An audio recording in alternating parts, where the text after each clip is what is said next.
Didukung oleh Al-Samsi, Telkomsel Romax.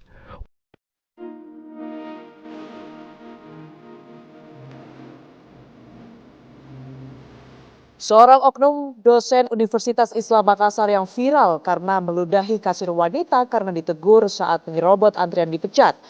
Pihak kampus juga telah menyampaikan permohonan maaf kepada korban.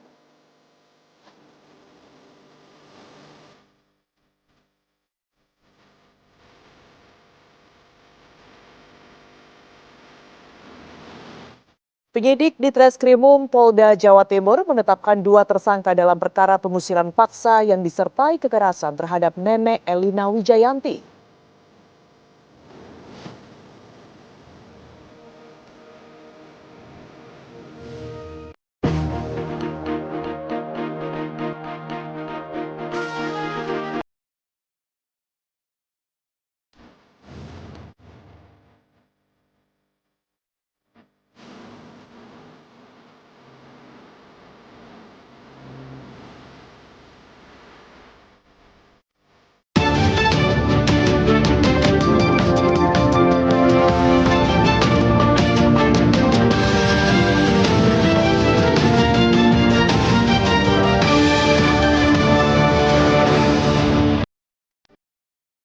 Halo, selamat malam pemirsa. Selain 2 kabar utama tadi, kami juga akan menghadirkan serangkaian kabar penting lainnya untuk Anda. Dan untuk mengetahui informasinya, inilah kabar utama selengkapnya bersama saya, Tiara Harahap.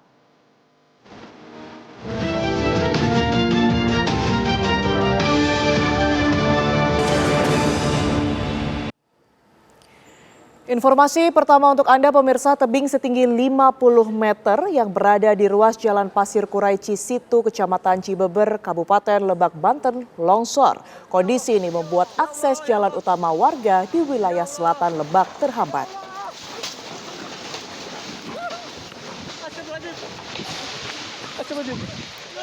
Astagfirullahaladzim. Ya Allah. Seperti inilah video amatir detik-detik saat terjadi longsor di ruas Jalan Raya Pasir Kurai Cisitu, Kecamatan Lebak, Banten. Terlihat material longsor berupa tanah, batu, dan pohon menutupi seluruh bagian badan jalan. Sehingga akses jalan utama warga di wilayah selatan tersebut tidak bisa dilewati kendaraan. Longsor dipicu hujan yang terjadi di wilayah tersebut dalam beberapa pekan terakhir. Selain kondisi tanah yang labil serta adanya aktivitas penggalian pasir di sekitar tebing sehingga mempercepat terjadinya longsor. BPBD Lebak mengingatkan masyarakat agar meningkatkan kewaspadaan karena Lebak masih berada dalam ancaman bencana hidrometeorologi akibat cuaca ekstrim. Astagfirullahaladzim, ya Allah. Ya Allah, ya Allah. Ya Allah. Ya Allah. Astagfirullahaladzim. Astagfirullahaladzim. Astagfirullahaladzim. Astagfirullahaladzim. Kecelakaan lalu lintas melibatkan 1 unit mobil dan 3 sepeda motor terjadi di Jalan Profesor Dr. Insinyur Sutami kilometer 10 Desa Citeras, Kecamatan Rangkas Pitung, Kabupaten Lebak, Banten.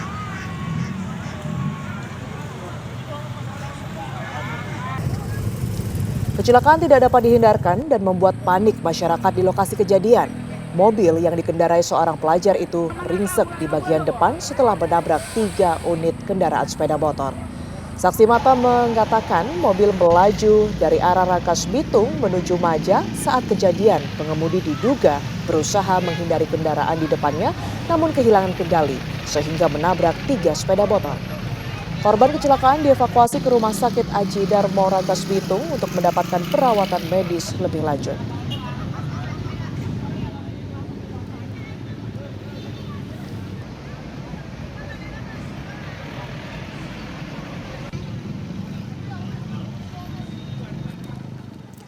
Pelayanan kantor Syah Bandar dan otoritas Pelabuhan Bajo ditutup usai hilangnya 4 wisatawan asing di Pulau Padar. Penutupan tersebut berkaitan dengan aktivitas petugas yang kembali melakukan pencarian terhadap 4 wisatawan asing yang ikut tenggelam bersama dengan kapal Putri Sakina yang ditumpanginya di Selat Padar. Selain itu, BMKG dan Syah Bandar Labuan Bajo juga telah mengeluarkan peringatan cuaca buruk dan pembatasan pelayaran di perairan Taman Nasional Komodo sampai 1 Januari 2026 mendatang.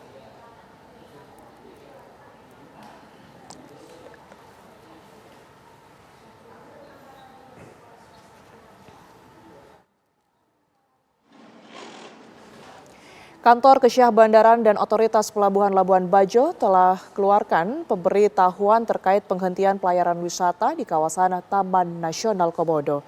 Langkah ini diambil untuk mengantisipasi dampak potensi cuaca ekstrim di wilayah perairan Manggarai Barat, Nusa Tenggara Timur.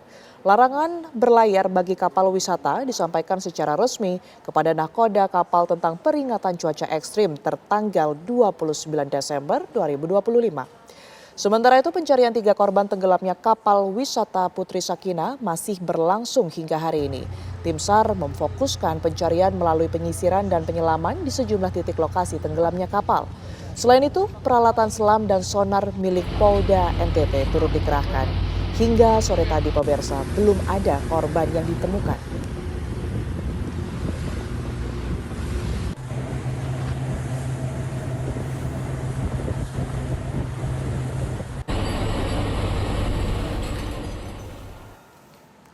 Seorang oknum dosen Universitas Islam Makassar yang viral karena meludahi kasir wanita karena ditegur saat menyerobot antrian dipecat. Pihak kampus juga telah menyampaikan permohonan maaf kepada korban.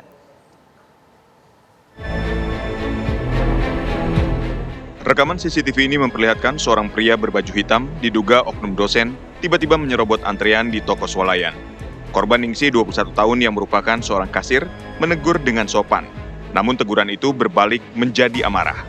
Korban dimaki, diminta meminta maaf, dan meski sudah menurut, oknum dosen tersebut meludahi wajah korban. Usai kejadian, korban mengalami trauma dan melaporkan kasus ini ke polisi.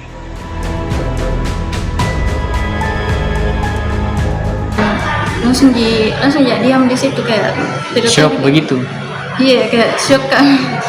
Tidak tahu juga, tidak kepikiran mau berteriak mau apa karena kebetulan juga rekan-rekan semua lagi sibuk, tidak ada yang lihat saya di situ, cuma ini yang di sampingku itu. Ya. Sementara itu pihak kampus juga menyampaikan permohonan maaf secara terbuka kepada korban dan masyarakat atas kejadian tersebut. Universitas Islam Makassar menyelenggarakan sidang komisi disiplin dan resmi memecat oknum dosen itu. Mewakili Universitas Islam Makassar menyampaikan permohonan maaf kepada korban pelecehan yang tentu jauh dari nilai-nilai kemanusiaan dari tindakan oknum dosen tersebut. Sementara polisi telah menerima laporan dan memeriksa saksi, serta menjadwalkan pemeriksaan terhadap oknum dosen dalam waktu dekat. Dari Makassar, Sulawesi Selatan, Wawan Setiawan, TV One mengabarkan. Pemirsa, 4 korban kebakaran panti jompo di Manado yang telah teridentifikasi diserahkan ke Bitdokes Polda Sulut ke pihak keluarga. Tim DVI Bitdokes Polda Sulut menyerahkan 4 jenazah korban kebakaran panti jompo Damai Manado ke pihak keluarga. Penyerahan dilakukan setelah tim DVI berhasil melakukan identifikasi terhadap 4 jenazah. Jenazah yang berhasil teridentifikasi ini kemudian langsung dibawa pihak keluarga untuk dimakamkan. Sementara itu, 12 jenazah lainnya yang hingga kini belum teridentifikasi telah dilakukan pengambilan sampel DNA dan DNA pembanding dari pihak keluarga, kemudian akan dikirim ke Pusdokes Polri untuk dilakukan identifikasi untuk mengungkap identitas korban.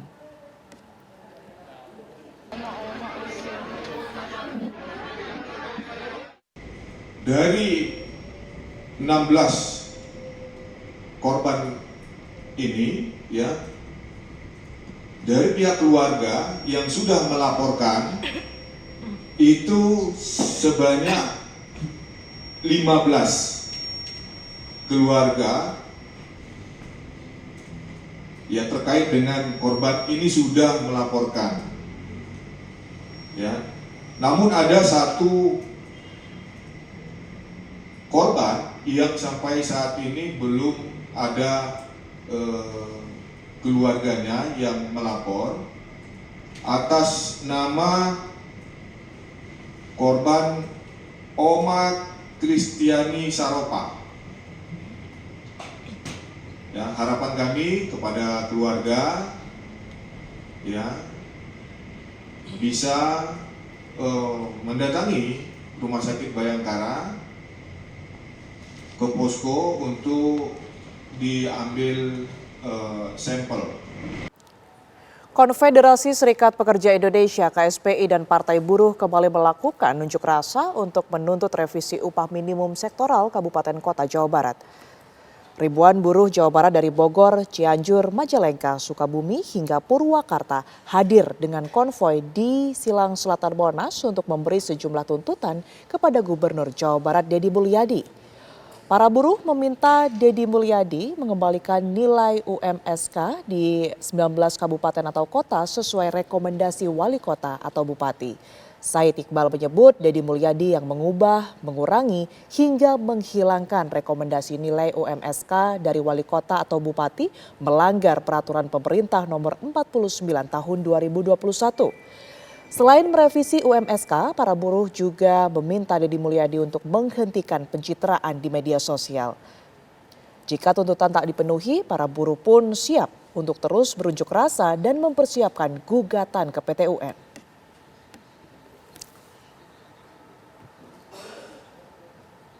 Hari ini sekitar 5.000 sampai 10.000 motor se-Jawa Barat para buruh akan masuk ke Jakarta. Aksi ini adalah aksi damai dan konstitusional. Mereka menyuarakan satu hal saja, mengembalikan nilai kenaikan upah minimum sektoral kabupaten kota atau UMSK di 19 kabupaten kota se-Jawa Barat yang dirubah, dihilangkan, dikurangi oleh Gubernur Jawa Barat KDM. Jadi kita minta semua rekomendasi bupati, wali kota se-Jawa Barat di 19 kabupaten kota itu dikembalikan nilainya kenaikan UMSK 2026 sesuai dengan rekomendasi bupati wali kota setempat. Hanya itu. Pemirsa, Jalan Asia Afrika tak pernah sepi oleh hiburan dan juga wisatawan yang hendak menikmati liburan di kota Bandung pada saat libur Natal dan juga Tahun Baru 2026. Pemirsa, Jalan Asia Afrika tak pernah sepi oleh hiburan dan juga wisatawan yang hendak menikmati liburan di kota Bandung pada saat libur Natal dan Tahun Baru 2026. Jalan Asia Afrika tak pernah sepi oleh hiburan dan juga wisatawan yang hendak menikmati liburan di mana Asia Afrika tampak dipadati oleh masyarakat yang sedang berlibur menjelang Tahun Baru 2026. Tak hanya sekedar jalan biasa, Asia Afrika menawarkan keunikan bagi para wisatawan yang datang dan juga berkunjung ke tempat tersebut. Didominasi oleh anak muda dan keluarga, Asia Afrika diprediksi semakin ramai menjelang akhir tahun pada esok di 31 Desember 2025. Nantinya pada tanggal 31 Desember tak ada perayaan kembang api dan titik kumpul yang ramai dan ada di Jalan Asia Afrika, Lapangan Tegalega, Jalan Braga Panjang dan Braga Pendek, serta alun-alun Bandung.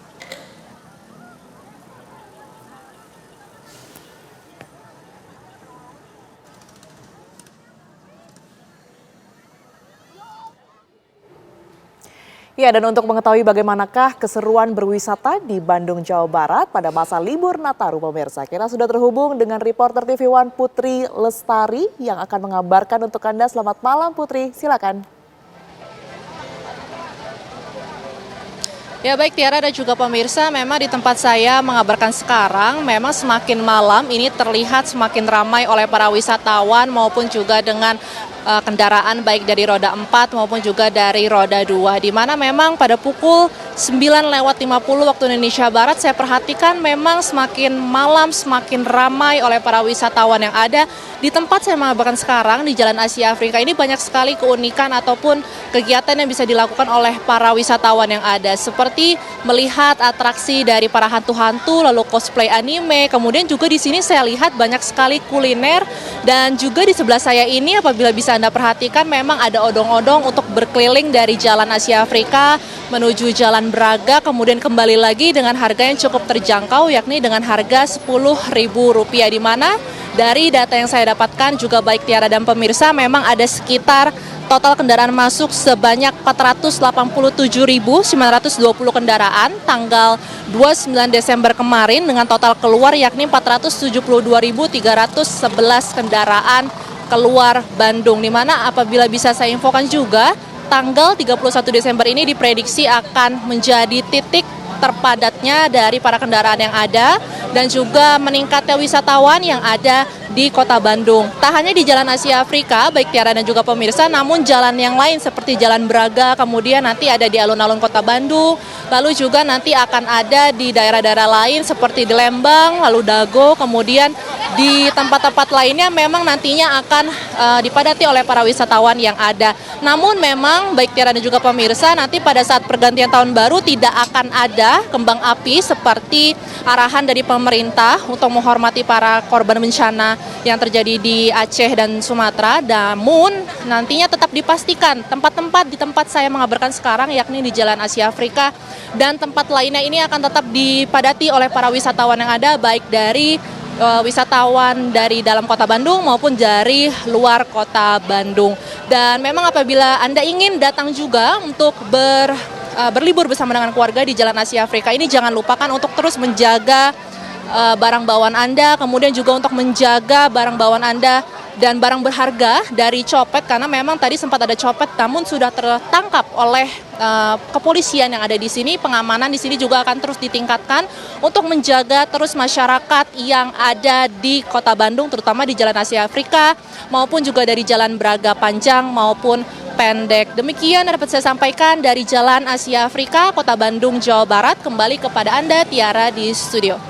Baik, terima kasih atas laporan lengkap Anda, Putri Lestari, langsung dari Bandung, Jawa Barat. Selamat kembali bertugas sambil jalan-jalan gitu ya.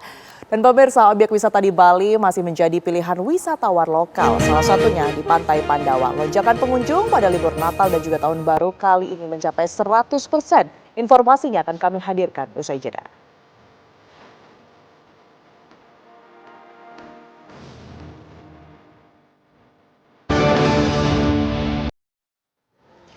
Pemirsa, objek wisata di Bali masih menjadi pilihan wisatawan lokal. Salah satunya di Pantai Pandawa, lonjakan pengunjung pada libur Natal dan Tahun Baru kali ini mencapai 100%. Data tersebut tercatat sejak 3 hari terakhir pada mulai tanggal 21 hingga 24 Desember 2025. Destinasi pantai di Desa Kutu, Kuta Selatan itu juga dikenal dengan Tanah Barak dan Timis Beach. Selain wisatawan lokal, tahun ini wisatawan asing yang datang didominasi dengan wisatawan dari Singapura dan India.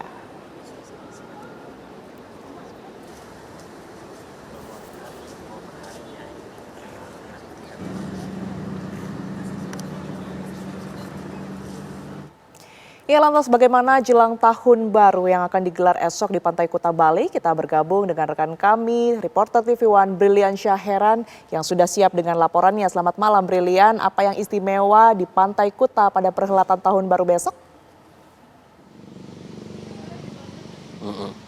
Baik Tiara dan juga pemirsa, nampaknya kalau kita bicara Bali atau Pulau Dewata ini tidak bisa jauh-jauh dari salah satu pantai yang menjadi ikon utama, yakni Pantai Kuta, di mana kalau kita melihat bahwa sejak pagi hari tadi memang untuk tren dari para wisatawan ini baru mulai ramai memadati Pantai Kuta sendiri ini sekitar sore hari, sekitar pukul 3 sampai dengan pukul 7 malam hari tadi untuk kemudian melakukan sejumlah kegiatan seperti contohnya bersantai.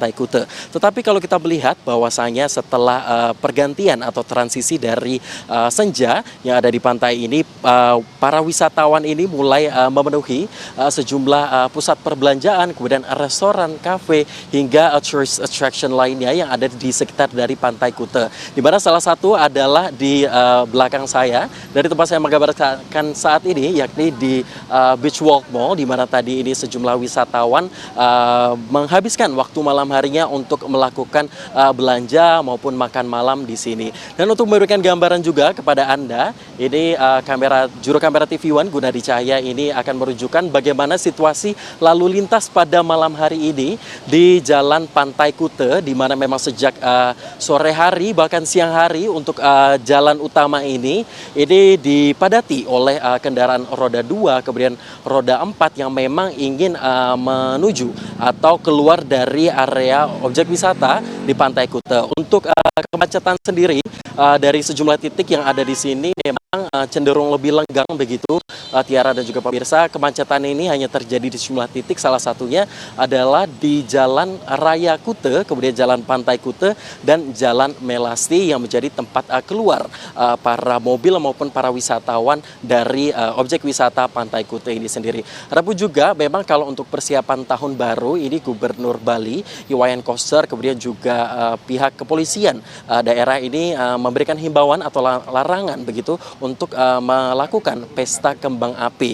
Dan untuk meski demikian ini sejumlah objek wisata ini mulai mengganti atau mencari alternatif dari menyalakan kembang api, seperti contohnya adalah di Garuda Wisnu Kencana yang nantinya akan melakukan pergantian malam tahun baru 2025-2026 menggunakan pesta laser yang nantinya akan memeriahkan pergantian malam tahun baru esok hari. Dan untuk di Pantai Kuta sendiri nanti rencananya besok juga ada sejumlah kegiatan juga yang nampaknya ini dari pihak kepolisian setempat masih sedang menyusun strategi untuk melakukan rekayasa lalu lintas. Adapun juga untuk di Pantai Kute atau di Bali sendiri ini selama beberapa hari kebelakang, Tiara, ini untuk cuaca ini cenderung cerah berawan, yang ini menjadi salah satu alasan bagi para wisatawan untuk akhirnya bisa mengunjungi sejumlah objek wisata yang ada di sini. Dan BMKG memperkirakan nantinya cuaca ini akan cenderung cerah berawan sampai dengan pada hari Minggu 4 Januari 2026 mendatang.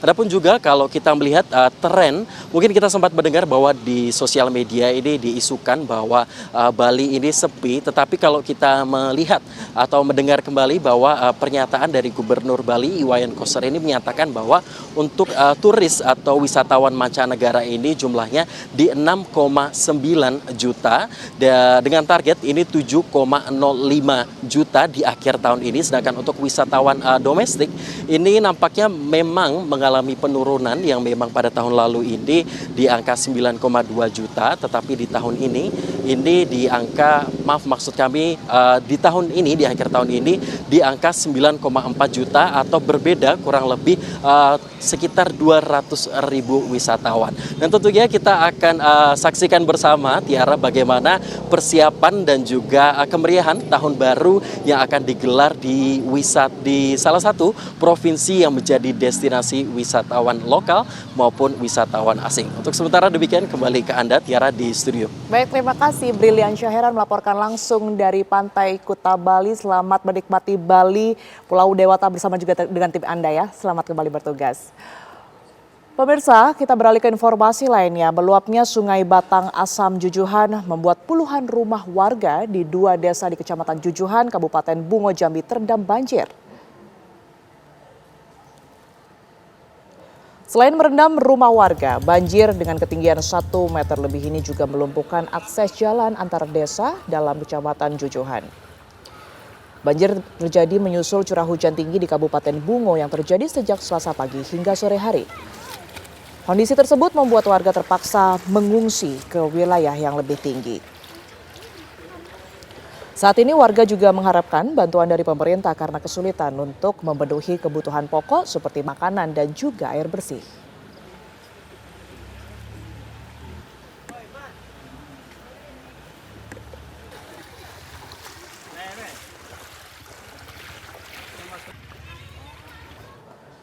Menteri SDM Bahlil Lahadalia kirim ribuan unit genset untuk korban banjir di Sumatera dan Aceh. 1.000 unit genset akan didistribusikan untuk Aceh.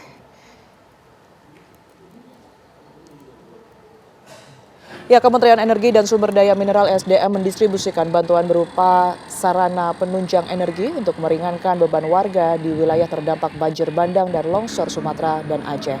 Bantuan dikirim melalui Bandara Malikus Saleh berupa 1.000 unit genset dan langsung disalurkan ke sejumlah kabupaten yang membutuhkan. Nantinya bantuan ini akan dibagi ke titik-titik yang belum dapat dialiri listrik oleh PLN. Bantuan energi darurat ini diharapkan dapat menjadi solusi sementara untuk memenuhi kebutuhan listrik bagi pengungsi sehingga dapat meringankan kesulitan yang mereka masih alami dalam proses pemulihan pasca bencana.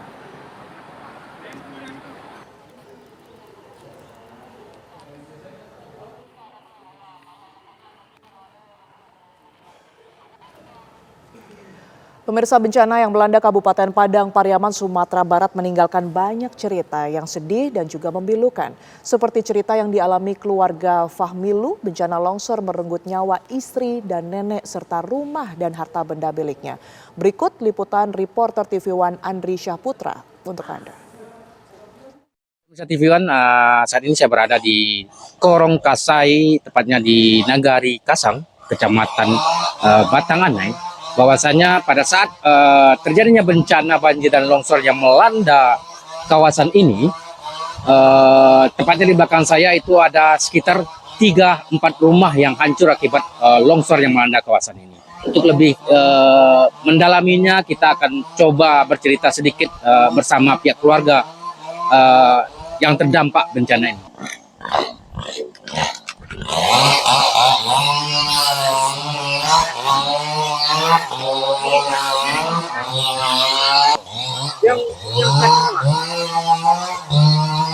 Bang, saya Andri Bang.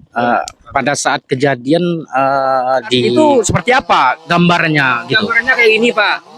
Hari 4:30 lewat kan, jadi istri saya bilang, ada yang bunyi di belakang rumah katanya kan. Terus kita lihat ke belakang rumah ada, ya kata saya kan. Terus saya pergi kan, tahu-tahu anak manggil tempat pengungsian. Nah, istri saya itu mutar lagi arah ke tempat pengungsian. Pas nyebrang sungai kecil, dia langsung kena bencana longsor tuh Pak. Ketika mengetahui mama tidak ada lagi atau apa, sempat bertemu dengan jasad mama sendiri gitu? Sempat bertemu sama mama. Sempat bertemu itu kalau nggak salah pas nyampe itu kurang jam 7, jam 8 malam mama langsung dimakamkan. Berarti sekarang apa yang dirasakan setelah peristiwa ini gitu? Yang dirasakan pastinya sedih karena sudah 6 bulan nggak ketemu sama mama, dan ketemu terakhir itu pas mama udah nggak ada. Walaupun sekarang sudah ada bantuan dan lain-lain, tapi tidak menutup kemungkinan perasaan kehilangan seorang ibu itu pasti ada, dan nggak tahu sampai kapan merasakan kehilangan seperti ini. Untuk sekarang saya lebih memprioritaskan adik-adik dan juga ayah. Kebetulan juga kakek sama nenek itu juga kena, jadi saya mau fokus merawat keluarga dulu. Jadi saya ingin mencari pekerjaan di daerah aja. Ini udah sekitar 1 bulan. 1 bulan kejadian gitu, dan rumah harta benda abang pun sudah ikut apa. Sekarang udah banyakkah bantuan dari pemerintah atau gimana bang gitu? Kalau bantuan masalah sembako atau dari Bapak Yonis dari Kapolda udah ada dibantunya rumah semen permanen 3 buah rumah. Cuman yang baru dikerjain selesain satu dulu katanya kan. Karena orang tua lagi nitip tempat adeknya mengungsi sekarang kan, tinggal di sana Pak. Hingga saat ini, keluarga Fahmilu tinggal di rumah familinya yang tidak jauh dari lokasi rumahnya yang terkena longsor. Berbagai bantuan sudah diterima. Rumah sementara bantuan dari relawan. Pemirsa, penyidik di Treskrimum Polda Jawa Timur menetapkan 2 tersangka dalam perkara pengusiran paksa yang disertai kekerasan terhadap nenek Elina Wijayanti. Informasinya akan kami hadirkan untuk Anda usai jeda.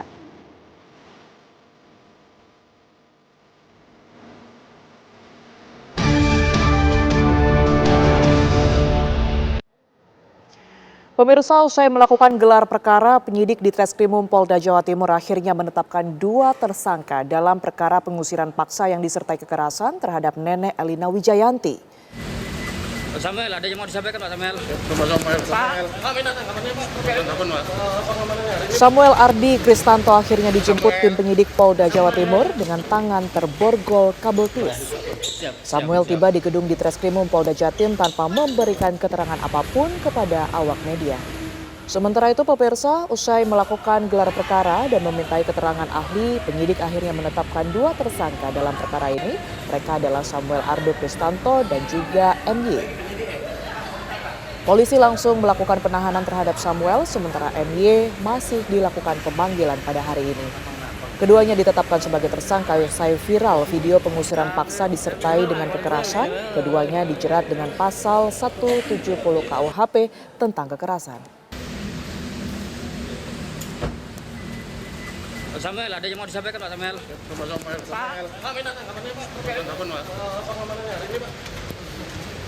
Samuel. Siap. 5 atlet terjun payung ke Jurda Jabar 2025 mengalami kecelakaan di kawasan Laut Pangandaran, Jawa Barat. 2 penerjun mendarat darurat di lepas pantai, 1 orang ditemukan tewas dan 1 orang lainnya hilang. Tim SAR gabungan kini tengah melakukan upaya pencarian. 5 atlet terjun payung kejuaraan daerah ke Jurda Jabar 2025 mengalami kecelakaan saat mendarat. 3 orang berhasil selamat, sementara 2 orang mendarat di lepas pantai Bojong Salawe, Kecamatan Parigi, Pangandaran, Jawa Barat, Selasa siang.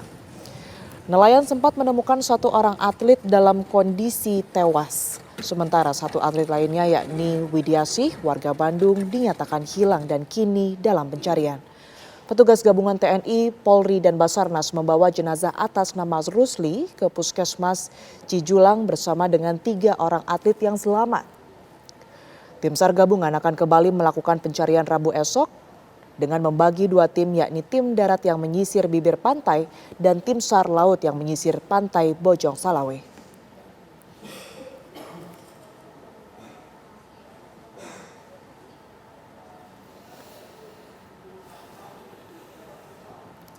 Polisi akhirnya menetapkan status anak berkonflik dengan hukum dalam kasus tewasnya seorang ibu rumah tangga berinisial FS yang dibunuh oleh anak perempuannya berinisial A yang masih berusia 12 tahun.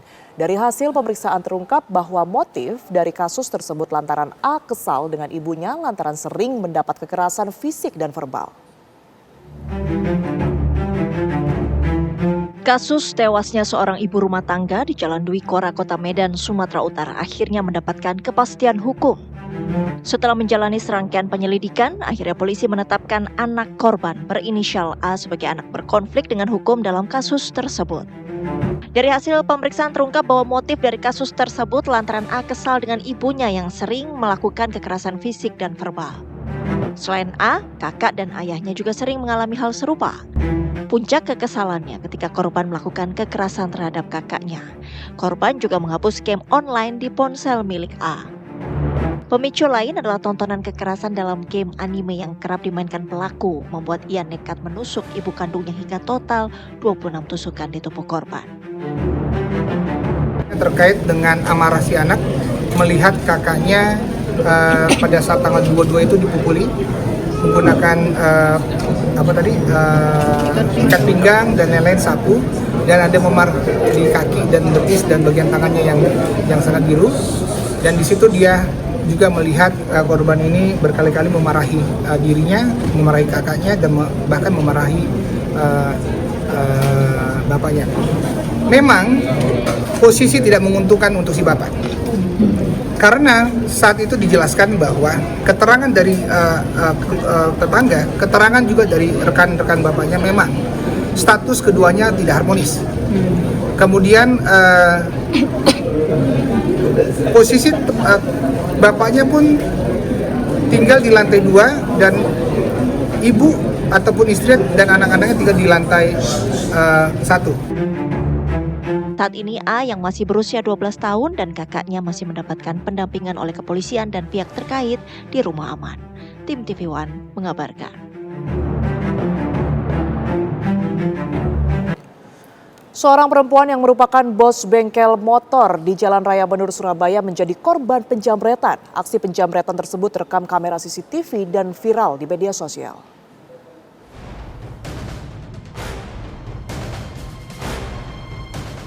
Aksi penjamretan yang dilakukan oleh seorang pengendara motor terhadap perempuan di Jalan Raya Menur 93 Surabaya pada Minggu pagi terekam CCTV. Dalam rekaman CCTV, korban yang bernama Erik Yuliarti yang baru saja keluar dari bengkel motor miliknya dijamret oleh pemotor. Kejadian bermula saat korban hendak belanja ke pasar, tiba-tiba dipepet oleh seorang pengendara motor yang kemudian langsung menjamret kalung emas milik korban dan kabur usai melancarkan aksinya.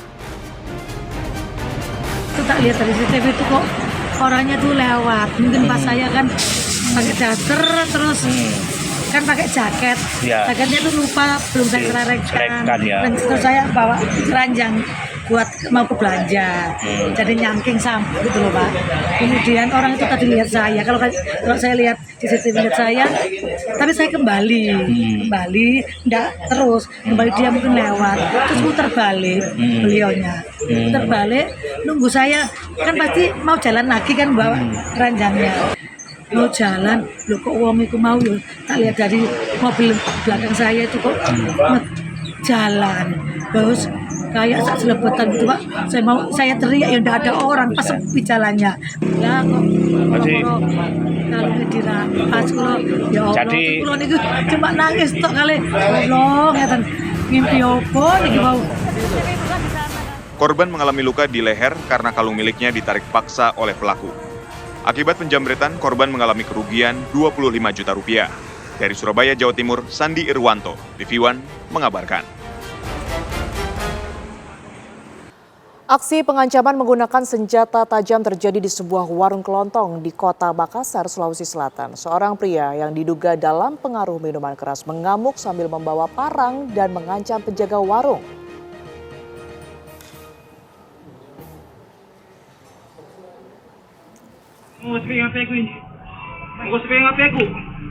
Seorang pria membawa senjata tajam jenis parang mengancam penjaga warung kelontong di Jalan Kandeat.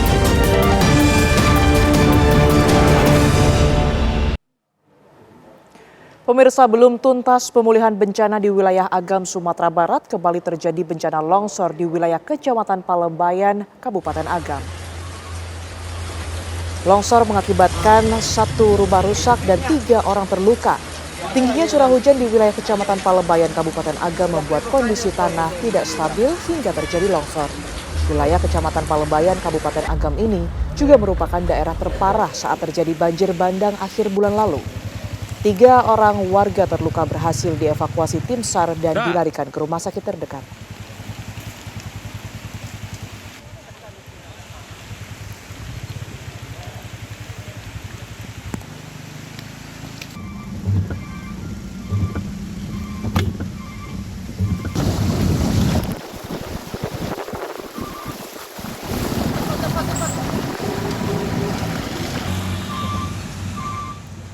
Pemirsa, kabar menarik dan penting sepanjang hari ini kami rangkum selengkapnya dalam kilas kabar berikut ini untuk Anda.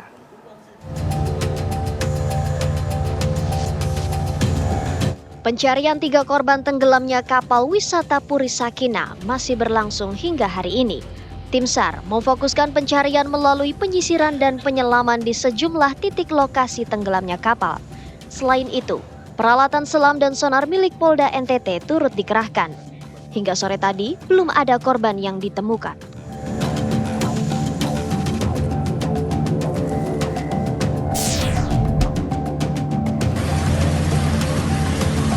Belum tuntas pemulihan bencana di wilayah Agam, Sumatera Barat. Kembali terjadi bencana longsor di wilayah Kecamatan Palembayan, Kabupaten Agam. Longsor mengakibatkan 1 rumah rusak dan 3 orang terluka. Tingginya curah hujan di wilayah Kecamatan Palembayan, Kabupaten Agam membuat kondisi tanah tidak stabil hingga terjadinya longsor. Wilayah Kecamatan Palembayan, Kabupaten Agam ini juga merupakan daerah terparah saat terjadi banjir bandang akhir bulan lalu. 3 orang warga terluka berhasil dievakuasi tim SAR dan dilarikan ke rumah sakit terdekat.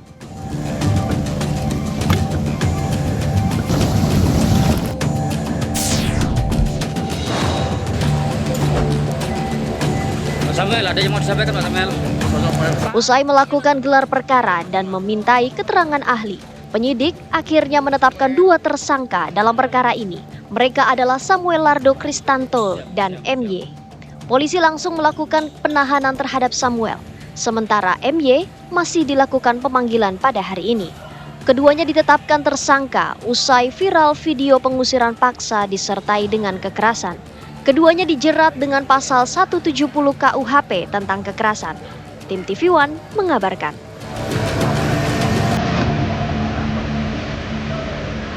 Ya, demikian kabar utama malam ini. Pemirsa, jangan lupa untuk ikuti akun Instagram kami di @kabarutama.tvone untuk kabar penting lainnya. Selamat malam, sampai jumpa.